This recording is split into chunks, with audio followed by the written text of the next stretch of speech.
বৌদি চলো পালিয়ে যাবো। আরে আমার স্বামী আছে তো। কে কে কে রে? আরে কি হলো স্বামী? জানাবো কে জানে একটা তোমার হাত ধরে টানছিল। আরে তো তুমি শুধু আমাকে সন্দেহ করো, ঘুমোতে ঘুমোতেও স্বপ্ন দেখছো। আচ্ছা ঠিক আছে। गया হ্যাঁ মন্দা, এই দাঁড়াও দাঁড়াও দাঁড়াও, আমার স্বামী আসছে।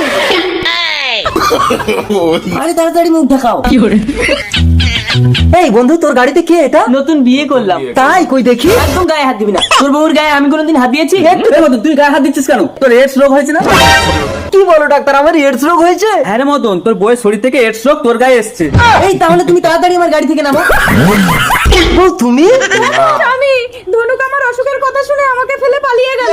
তুমি ভুল করছো মন্দা, নিজের স্বামী ছাড়া অসময়ে কেউ তোমাকে সাথ দেবে না। আমাকে ক্ষমা করে দাও। ওঠো মন্দা, তোমার কোনো অসুখ হয়নি, এটা আমাদের প্ল্যান।